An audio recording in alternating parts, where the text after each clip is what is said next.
안녕하세요. 승리한산 가족 여러분, 그리고 강성성경연구원 여러분, 오늘은 시편 98편 1절에서 9절 말씀을 찬송을 받으시기에 합당하신 하나님이란 제목으로 함께 말씀을 나누는 시간을 갖도록 하겠습니다. 자, 1절 말씀을 봅시다. 1절 말씀에는 우리가 왜 여호와를 찬양해야 되는지 그 내용에 대해서 설명하는 것으로 시작하고 있습니다. 그 내용이 1절에서 3절까지입니다. 자, 1절 봅시다. 새 노래로 여호와께 찬송하라 라고 얘기하고 있습니다. 우리가 항상 시편 말씀을 통해서 자주 접하는 게 바로 이 새 노래라는 표현입니다.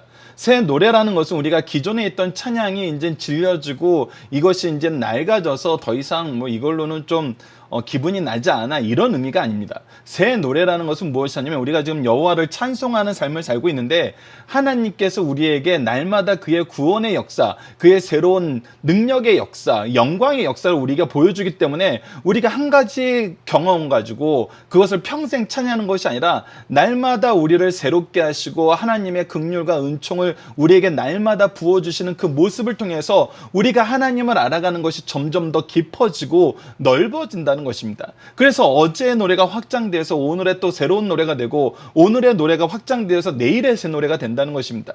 그래서 이 새 노래로 여호와를 찬송한다는 것은 날마다 우리를 향한 하나님의 은혜와 능력이 얼마나 새로운지를 우리에게 보여주고 있습니다.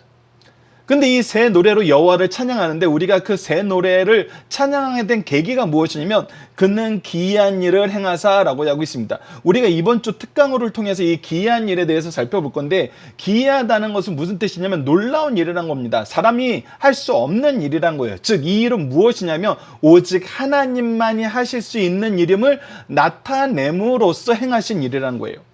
그러니까 사람들은 이 상황에서 이 일이 일어난 건 불가능해, 이 상황에선 이렇게 되는 것이 당연해. 근데 그리스도인들은 그것을 인정하지 않고 하나님께 무엇인가를 강구해. 지금 이 자리에서 이스라엘 민족이 멸망하는 건 이제 누구도 거부할 수 없는 숙명적인 거야. 이제 게임이 끝났어라고 얘기하는데 이스라엘은 그때도 하나님께 구원을 강구한다는 것입니다. 그때 어떻게 하세요? 하나님께서 구원하셨다라는 것입니다. 이때 사람들이 하나님을 인정하게 됩니다. 하나님을 알게 됩니다. 그런 구원의 역사가 바로 기이한 행사입니다. 그 기이한 행사를 그의 오른손과 거룩한 팔로 행하신다는 것입니다. 오른손은 전능하심을 뜻합니다. 그의 거룩함은 그의 속성을 뜻하세요. 하나님께서 약속하신 그 안에서 모든 일을 하나님의 의로운 모습으로 능력 있게 행하신다는 것입니다. 근데 이 능력 있게 행하시는 근거가 무엇이냐면 자기를 위하여라는 것입니다. 자기를 위하여. 자, 우리가 하나님께 구원을 요청할 때 우리가 이 구원을 요청할 어떤 자격도 안 되고 능력도 안 되고 어떤 공로도 없는 상태입니다. 부끄러운 상태예요. 너무나 부끄러워서 용서해달라고, 도와달라고, 구원해달라고 얘기하기도 창피한 상태에 있는 것이 바로 인생입니다.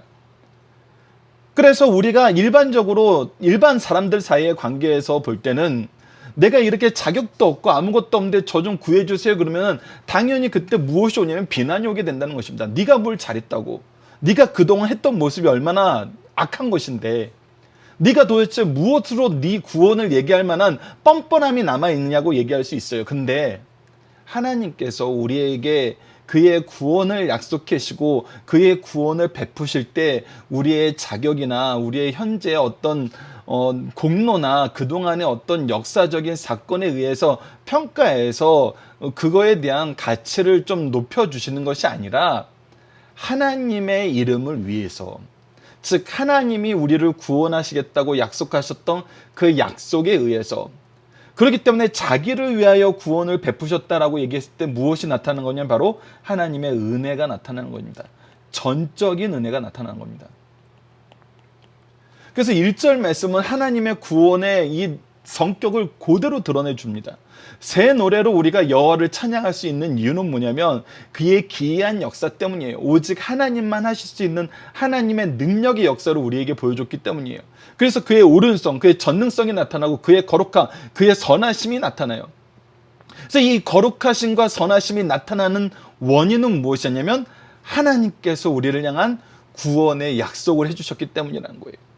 이것이 은혜로서 우리에게 왔다는 것입니다. 그래서 2절 말씀을 보면 여호와께서 그의 구원을 알게 하시며 라고 얘기합니다. 하나님께서 기이한 일을 행하실 때 분명히 나타난 것이 뭐냐면 이것이 하나님의 역사라는 걸 사람들이 알게 한다는 거예요. 구원을 받는 우리도 알게 되고 우리를 압제하고 우리를 죽이려고 했던 자들도 하나님의 구원을 보고 아 이건 하나님이 하신 일이구나 라고 지어낼 수밖에 없다는 거예요. 그의 공의를 문 나라의 목전에서 명백히 나타나셨다. 그래서 하나님께서 모든 나라가 무엇을 보게 하냐면 그의 하나님의 공의를 보게 한다는 것입니다. 하나님의 통치를 보게 한다는 거예요. 하나님께서는 의로서 정의로서 즉 공의로서 이 세상을 통치해요. 그래서 하나님의 구원의 역사가 나타났을 때 하나님의 통치의 역사가 분명히 사람들에게 선언된다는 것입니다. 이 대표적인 역사가 무엇입니까? 바로 출애굽기의 역사였죠. 이스라엘의 역사가 바로 하나님의 공의가 하나님의 구원과 하나님의 능력이 나타나는 게시판이었어요. 그래서 그가 이스라엘 집에 베푸신 그래서 대상이 분명히 있습니다. 하나님이 백성에게 베푸신 인자와 성실을 기억하셨으므로 하나님은 항상 우리에게 인자하세요. 그 사랑을 나타내세요. 그리고 이 사랑을 나타내는데 성실이 나타나세요. 언약 안에서 이 모든 언약을 이루세요. 이것을 그리고 기억하고 계세요. 그래서 땅끝까지 이르는 모든 것이 우리 하나님의 구원을 보았도다라고 얘기합니다. 자, 다시 한번 봅시다. 이 말씀에 굉장히 중요한 의미가 있습니다. 1절에서 3절 말씀과 4절에서 6절 말씀이 이제 한 짝을 이루는데 1절에서 3절 말씀은 무엇을 보냐면 하나님이 우리를 구원하셨다. 자, 여기에서 하나님이라고 했을 때 이 하나님은 기이한 일을 행하신 하나님, 전능의 하나님, 거룩하신 하나님, 언약을 이루시는 하나님이에요. 근데 이 하나님이 그의 구원의 역사를 보여주는데 누구를 사용하냐면 우리를 사용하셨다는 것입니다. 이것이 하나님이 구원을 베푸시는 하나님이 이 세상을 창조하시고 통치하시고 구원하시고 심판하시는 하나님임을 드러내는 하나님의 방법이라는 거예요. 이것은 창조 때부터 이미 나타났던 방법이에요. 하나님이 이 세상을 창조하시고 이 세상을 다스리신다는 걸 누구를 통해서 나타나기를 기뻐하세요? 바로 사람을 통해서 나타나기를 기뻐하셨어요. 사람이 타락하여서 아무런 은혜, 의도 없는 그 상태에 있을 때도 하나님은 하나님께서 주권적으로 아브라함을 선택하셔서 거룩한 민족으로 세우시고 앞으로 하나님이 세우신 나라의 모습을 하나님께서 드러내시기를 기뻐하셨다는 겁니다. 누구를 통해서? 이스라엘을 통해서. 지금 현재 누구를 통해서? 바로 저와 여러분 성도 교회를 통해서 이것을 나타내기를 기뻐하신다는 거예요. 그래서 하나님께서 창조의 하나님이다, 구원의 하나님이다, 통치 하나님이다, 심판의 하나님이다는 어디를 보면 알 수 있어요? 우리를 보면 알 수 있어요. 교회를 보면 알 수 있어요. 성도를 보면 알 수 있어요. 성도는 뭐 하는 사람이에요? 이것을 경험하고 선언하는 사람이에요. 이 하나님의 구원의 역사가 어떻게 이루어지는지 보여주는 게시판의 삶을 사는 사람들이에요. 그래서 사람들이 우리를 보면 하나님이 기이한 일을 행하시는 능력의 하나님이고 거룩한 하나님이고 이 구원을 베푸시는 모습을 통해서 정말 하나님이 계시는구나, 하나님이 통치하시는구나 인정할 수밖에 없어요. 그리고 우리는 무엇해요? 4절에서 6절입니다. 온 땅이여 여호와께 즐거이 소리칠저다. 자, 이제 너희들이 알아야 되는 건 뭐냐면 나에게 이런 기이한 역사를 행하시는 전능하신 하나님, 구원의 하나님, 인자와 성실하심으로 나를 대하는 이 하나님이 너희의 하나님이란 거예요. 너희를 사랑하신다는 거예요. 너희를 구원하시길 기뻐하신다는 거예요. 그래서 온 땅이여 여호와께 즐거이 소리칠저다라고 우리는 찬양하면서 하나님을 전하는 삶을 삽니다. 우리의 인생이 하나님의 구원의 역사의 게시판이 되었다면 우리의 입술은 이제 무엇을 하는 삶을 사냐면 하나님을 찬양하는, 하나님께 영광 돌리는 삶을 산다는 것입니다. 소리내어 즐겁게 노래하며 찬송할지어다라고 얘기할 수밖에 없다는 거예요. 우리가 가진 모든 재능으로 하나님을 찬양합니다. 수금으로 여호와께 노래하라. 수금과 음성으로 노래할지어다. 우리가 가지고 있는 모든 것으로 하나님을 찬양할 수밖에 없어요. 나팔과 호각 소리로 왕이신 여호와 앞에 즐거이 소리칠지어다. 그래서 우리의 찬양이 즐거운 찬양이 되고 새 노래로 부르는 항상 이 구원의 역사가 갱신되는 놀라운 찬양이 된다는 거예요. 새 노래로 즐겁게 소리할지어다. 이것이 우리가 세상을 향하여 외치게 되는 이야기라는 것입니다. 세상이 우리를 통해서 도대체 저들이 저렇게 외치는 하나님이 누구인가라고 봤더니 저들을 구원하신 하나님이 바로 저들이 믿는 하나님이고 우리를 향하여 말씀하시는 하나님이고 우리를 구원하시는 하나님이구나 라고 인정하게 된다는 거예요. 7절 보면 바다와 거기 충만한 것과 세계와 그 중에 거주게 된다는 듯 다 외칠저다. 그래서 이것이 단순히 이 찬양을 듣는 사람에서 끝나는 것이 아니라 온 우주로 확장된다는 거예요.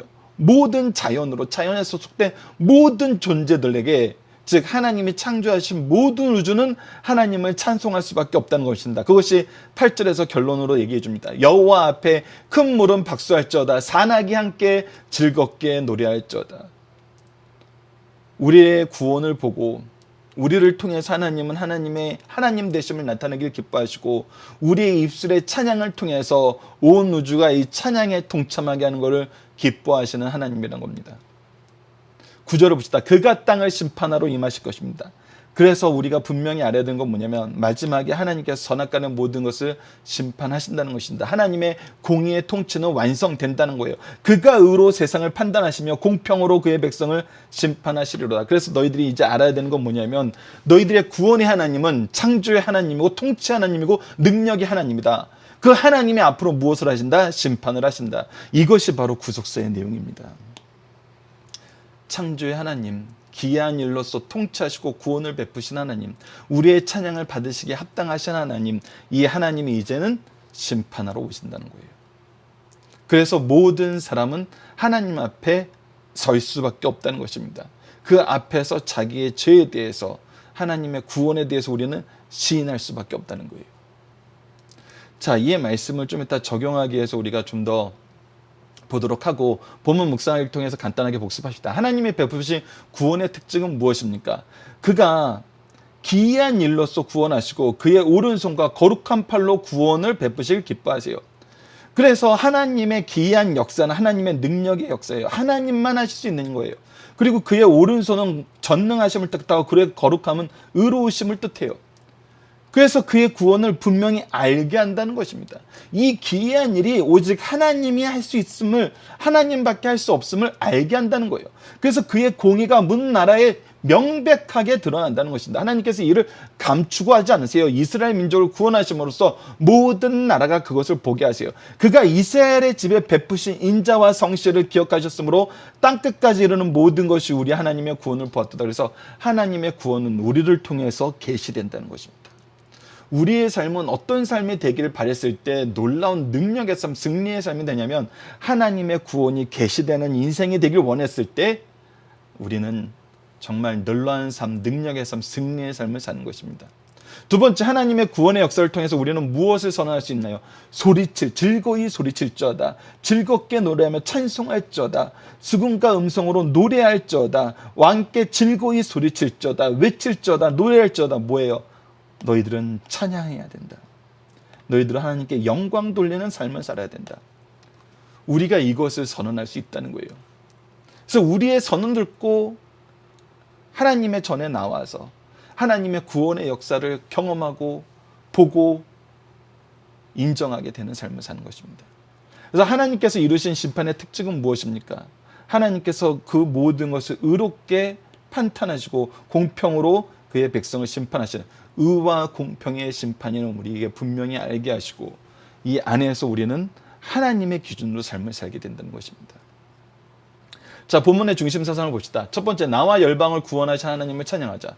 우리가 하나님을 찬양하는 이유는 하나님께서 구원의 하나님이시기 때문입니다. 이 구원의 하나님이 구원의 모습을 보일 때 어떻게 보이셨어요? 기이하게 그의 오른손과 거룩하심으로 구원하심을 분명히 보여주셨고 이 구원을, 우리를 구원하심을 온 세상이 보게 하심으로 하나님을 인정하게 만드신다는 거예요. 그렇기 때문에 찬양할 수밖에 없습니다. 두 번째, 하늘나라에 가서 찬양할 것을 소명하면서 오늘의 찬양에 충실하자라는 겁니다. 우리가 이제 이 세상을 사는 이유는, 우리가 창조된 이유는 하나님께 영광 돌리기 위해서예요. 이 창조의 목적은 천국에 가서도 변하지 않아요. 이것이 성취되고 완성되는 삶이 천국의 삶이지 이것이 변경되는 삶이 아니에요. 그래서 우리가 하나님을 찬양할 수 있다는 것은 말씀과 이 구속의 역사를 통해서 우리가 잠잠히 묵상하면 정말 새 노래가, 즐거운 노래가 계속해서 나올 수밖에 없어요. 이 놀라움의 무궁함을 우리가 경험하는 거거든요. 그런데 주의해야 되는 것이 한 가지가 무엇이냐면 계시록 19장 8절에 나타나는 겁니다. 그에게 빛나고 깨끗한 세마포 옷을 입도록 허락하셨으니 이 세마포 옷을 성도들의 옳은 행실이로다 라고 얘기합니다. 우리가 하나님께 찬양할 때는 하나님께 드려야 될 합당한 이름과 질서 안에서 하나님의 뜻 안에서 이루어지는 찬양이 이루어져야 돼요. 우리가 마음대로 우리의 뜻을 가지고 찬양하는 것이 아니에요. 그래서 우리는 합당한 찬양을 드려야 된다는 걸 기억해야 됩니다. 우리의 멋대로 하는 찬양이 아니라는 걸 기억하셔야 돼요. 그래서 그렇다면 합당한 찬양과 우리의 멋대로 하는 찬양은 무엇이냐라고 했을 때 그 부분을 가르쳐주는 게 성경이라는 것입니다. 하나님을 드러내고 하나님께 영광 돌리는 것이지 내가 잘되고 내가 뭔가 이룬 것을 자랑하는 것이 우리의 찬양이 될 수 없어요. 그리고 하나님께서는 이 찬양의 내용과 방법과 장소와 시간까지도 우리에게 분명히 더 구체적으로 말씀을 통해서 가르쳐주고 있고 이 훈련을 통해서 우리의 인생 전체가 하나님 안에서 올바로 찬양 드리는 삶을 살게 하심을 우리가 볼 수 있습니다. 그래서 여러분들 다시 한번 강조하지만 말씀에 깊이 있게 들어가셔야 됩니다. 세 번째, 공의로 심판하실 그리스도의 재림을 기다리면서 찬양하는 거예요. 우리가 성경을 통해서 계속 이 구속의 역사를 통해서 하나님께서 우리에게 강조하시는 내용이 뭐냐면 하나님은 창조의 하나님이다. 하나님은 통치의 하나님이다. 하나님은 구원의 하나님이시면서 동시에 그의 심판을 반드시 이루신다. 이것을 우리에게 계속 반복적으로 가르쳐주고 있어요. 너희들이 하나님의 통치를 통해서 하나님이 창조주 되심을 경험했다. 하나님의 통치가 너희들 향한 구원의 하나님의 뜻이 있음을 너희들이 경험했다. 그렇다면 이제 무엇을 준비해야 된다? 하나님의 심판을 준비해야 된다. 우리는 예수 그리스도의 재림의 때를 기다리며 이 때를 기다리는 삶은 무엇을 하는 삶이냐면 바로 이 구원의 찬양을 높이는 삶, 즉 하나님의 구원의 역사의 사람들을 동참하게 함으로써 하나님께 영광 돌리는 삶이라는 걸 기억하고 찬양의 삶을 계속 이어나가자는 것입니다. 자, 본문 다지기입니다. 하나님이 이스라엘 집에 베푸신 건 무엇입니까? 인자하심과 성실하십니다. 하나님의 사랑을 성실하게 이루신다는 것입니다. 그의 언약에 대한 성실하심이 있다는 것입니다. 하나님의 은은 어떤 것입니까? 그래서 이 하나님의 은은 하나님의 공의를 얘기하고 통치의 역사의 기준을 얘기하는데 이 기준이 우리에게는 어떻게 다가왔냐면 하나님의 사랑하심 속에서 다가왔다는 것입니다. 하나님이 공의와 하나님의 인자하심이 어떻게 완벽하게 조화를 이루었어요. 바로 우리는 하나님의 공의 안에서는 죽을 수밖에 없는 인생인데 하나님의 사랑으로 말미암아 예수 그리스도의 거룩하심을 통해서 우리가 구원받고 의롭다 칭함을 받는 삶을 살게 되었잖아요. 그래서 하나님의 은은 결국에 우리에게 무엇으로 나타나냐면 하나님의 구원의 사랑으로 나타나고 하나님의 구원의 사랑을 거절하는 자에게는 심판으로 나타난다는 것을 우리가 분명히 말씀을 통해서 확인할 수 있는 내용이고 오늘 시편 98편은 이 내용을 다시 한번 우리에게 선언해주고 있다는 것입니다. 자, 오늘 적용하기로 함께 나누고 싶은 부분이 바로 이 부분이었습니다. 근데 현대 사회에서 하나님을 인정하고 하나님을 찬양하는 것이 줄어드는 이유는 무엇일까요? 오늘 본문 말씀은 이것을 여러분들 우리에게 보여주고 있잖아요. 사람들이 어떻게 하나님을 인정합니까? 하나님이 그의 백성을 구원하심을 통해서 분명하게 얘기하는 건 바로 이 구원의 역사를 통해서 세상이 하나님을 인정하게 된다는 거예요. 자, 그렇다면 본론적인 거, 오늘 왜 하나님을 인정하는 것이 줄어들고 찬양하는 것이 줄어드냐? 자, 찬양하는 것이 넘치는 것은 우리가 이 후반절 말씀을 통해서 무엇을 봤어요? 우리가 찬양으로 초대해야 돼요. 자, 보십시오. 우리가 찬양하는 것이 줄어드는 것은 우리가 이 세상 사람들에게 하나님을 찬양하는 것으로 초대하지 않았기 때문에 우리의 삶의 사명을 감당하지 않았기 때문이라고 볼 수 있어요. 근데 왜 하나님을 인정하는 것도 같이 줄어드냐는 거예요. 하나님을 인정하는 것은 계속 남아있어야 되지 않냐는 거예요. 왜 하나님이 그의 백성을 구원하는 것은 계속 반복되는 일인데. 자, 어디에 문제가 있을까요? 하나님이 구원하신다. 이것이 변했을까요? 그의 백성을 구원하신다. 이것이 변했을까요? 안 변했죠. 이 명제는 절대 변하지 않습니다. 그럼 무엇이 변한 것입니까? 그의 백성에게 문제가 있는 것입니다. 그의 백성들이 더 이상 무엇을 인정하지 않습니까? 그의 백성됨을, 하나님의 백성됨을 인정하지 않는다는 것입니다. 교회가, 성도가 하나님의 백성됨을 인정하지 않는다는 것입니다. 이것이 언제 일어났습니까? 바로 바벨론 포로기 때 일어났죠. 하나님을 인정하지 않는 것이 이스라엘에 가득 차게 됩니다. 말세 때의 특징은 무엇이냐면 하나님의 백성임을 인정하지 않으려는 자들이 많아지고 그 하나님의 백성에서 떨어지게 하려고 유혹하는 자들이 충만해지는 세대라는 것입니다. 자, 그래서 우리에게 필요한 건 무엇이냐면 우리는 하나님이 우리를 구원하셨음을 드러내는 삶. 이것은 무엇에서 시작하냐면 이것을 인정하고 의지하는 것에서 시작한다는 것입니다. 우리가 누가 봐도 이것은 하나님이 구원하신 거예요. 자, 가정법으로 예를 들어봅시다. 가정법도 아니고 성경에 이미 나타나 있는 사건 중에 하나이긴 한데 이스라엘 민족이 광야에서 하나님의 구원을 거절하는 삶을 살았어요. 홍해바다 앞에서도 어떻게 했어요? 이스라엘 민족이 우리를 죽이려고 이 홍해바다 앞으로 데려왔냐라고 얘기했어요. 근데 만약에 그때 이 이스라엘 민족이 이 구원을 거절하고 애굽 앞으로 달려갔다 그러면 어떻게 생각하세요? 어떻게 됐을 것 같으세요? 그들에겐 죽음뿐이 없었어요. 그러나 가정법으로 이 이스라엘 민족이 전체가 애굽 군대에게 가서 무릎을 꿇었다고 생각해 보십시오. 무엇이 사라질까요? 앞에 10가지 심판을 통해서 일어났던 애굽에 나타났던 하나님의 구원의 역사가 이스라엘 민족에 의해서 멸시당하게 되는 것이고 이 멸시는 어디로 이어지냐면 애굽이 하나님을 멸시하는 걸로 이어지죠. 왜? 하나님의 구원의 역사는 지금 이스라엘 민족이 애굽 군대 앞에 무릎 꿇는 순간 실패한 것이 되는 거니까. 그러니까 10가지 재앙이 중요한 것이 아니어져 버리는 그런 상황 속에 놓이게 되는 거예요. 근데 하나님이 이것을 가만두지 않으시기 때문에 어떻게 하세요? 홍해를 가르시고 광야로 인도하셔서 다시는 애굽으로 돌아가지 못하게 하시고 광야에서도 또 거역하죠. 하나님의 구원주 되심을, 전능하신 분 되심을, 정말 이 사랑이 넘치는 분 되심을 거절했을 때 어떻게 하십니까? 하나님께서 계속해서 돌보주시죠. 심지어는 모세에게 내가 이 민족 다 죽이고 너를 통해서 새 민족을 이루겠다 할 때도 모세가 무엇이라고 기도합니까? 그때 하나님께서 죽이시기 위해서 이 백성을 구원하여 냈다면은 이방 민족이 하나님에 대해서 얼마나 비난을 하겠습니까? 하나님의 전능하심에 대해서 비방할 거리가 되게 됐다는 거예요.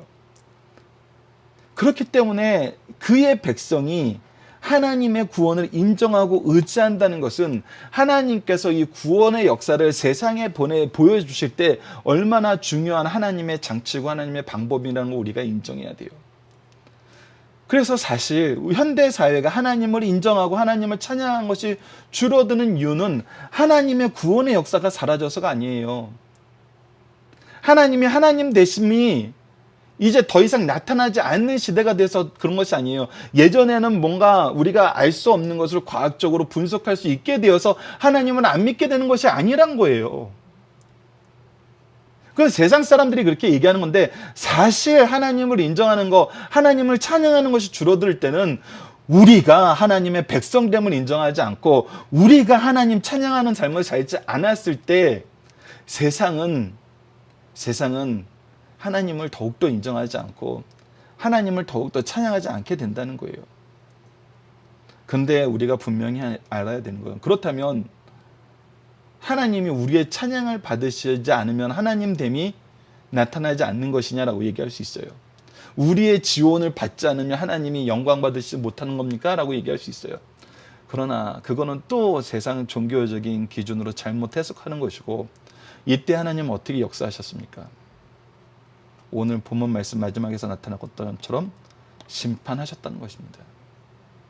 심판하셔서 하나님됨을 인정하게 만들고 찬양하게 만드셨다는 거예요. 이스라엘의 역사가 이것을 보여주고 교회의 역사가 이것을 보여주고 있다는 것입니다. 하나님이 우리에게 이 말씀을 끊임없이 하시는 이유는 너희들은 하나님을 인정하고 하나님을 찬양하는 삶을 살아가는 거예요. 너희들이 하나님의 구원의 게시판이 되는 삶을 즐거워하고 세상에 그것을 나타내므로 하나님이 쓰시는 구속사의 능력 있는 일꾼으로서의 삶을 살고 이 세상을 이기는 삶을 살라는 거예요. 이건 하나님의 축복의 말씀이고 능력의 말씀이고 영광의 말씀이고 사랑의 말씀이에요. 근데 우리가 미련하면 이것을 거절할 수 있다는 것입니다. 현대 사회에 이 미련함이 넘치고 있기 때문에 이 말씀을 통해서 우리에게 회개하고 돌이키라는 것입니다. 하나님을 인정하는 것이, 하나님을 찬양하는 것이 우리를 통해서 온 세계에 증언되는 걸 기뻐하시는 이 하나님의 사랑의 역사를 우리가 이제 인정하고 의지하는 삶을 살자는 것입니다. 이번 주 공동 기도 제목은 다음과 같습니다. 하나님을 향한 찬양이 넘치는 인생이 되게 하여 주소서. 우리로 주의 기이한 역사를 선포하게 하여 주소서. 오늘 말씀을 통해서는 우리로 하나님의 구원의 역사를 의지하게 하시고 우리를 통해서 하나님의 구원을 세상에 알게 하여 주소서라고 함께 기도하는 우리 승리의 산 가족 여러분들, 강성성경연구원 여러분들 되었으면 합니다. 감사합니다.